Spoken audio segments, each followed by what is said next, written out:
बिरसा युवा मंच जिंदाबाद जिंदाबाद छात्र युवाओं के संघर्ष के साथ बिरसा युवा मंच जिंदाबाद जिंदाबाद बिरसा युवा मंच जिंदाबाद जिंदाबाद राधे रंजन सिंह जिंदाबाद जिंदाबाद रंजन सिंह जिंदाबाद राधे रंजन सिंह जिंदाबाद बिरसा युवा मंच जिंदाबाद बिरसा युवा मंच जिंदाबाद।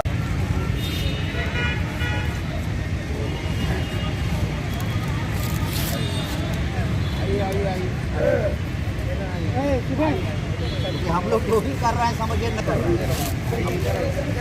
आइए आइए आइए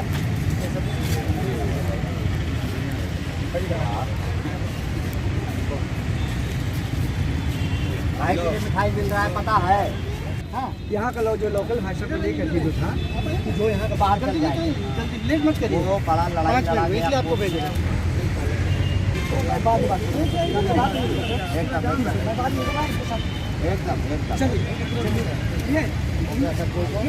किस खुशी में आज मिठाई बांटा गया?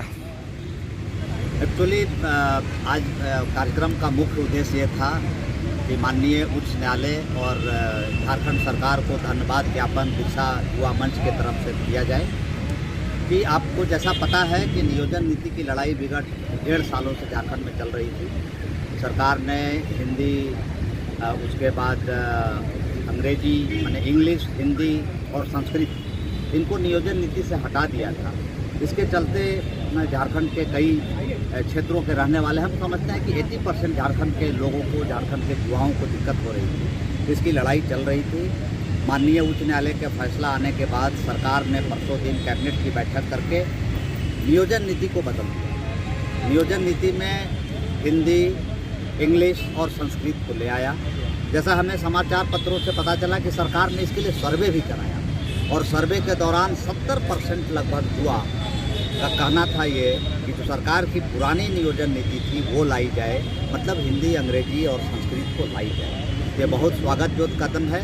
सरकार को हम बहुत बहुत धन्यवाद देते हैं इसके लिए कि सरकार ने जो काम किया है और उसी के लिए आज कार्यक्रम है। उसका है सर, आप उचित है या एक्चुअली जैसा आप विनोद जी जानते हैं कि जितने भी झारखंड के युवा हैं, चाहे वो ट्राइबल हों नॉन ट्राइबल हों, जो भी यहाँ के रहने वाले हैं, जो आज के डेट में 10th और 10+2 पास किए हैं, ये सब लैंग्वेज के रूप में ऑप्शनल में हिंदी इंग्लिश या संस्कृत रखें। किसी भी के सर्टिफिकेट में आप देख लेंगे कोई भी युवा यहाँ पर इन 3 लैंग्वेज के अलावा कोई दूसरा लैंग्वेज नहीं पढ़ा।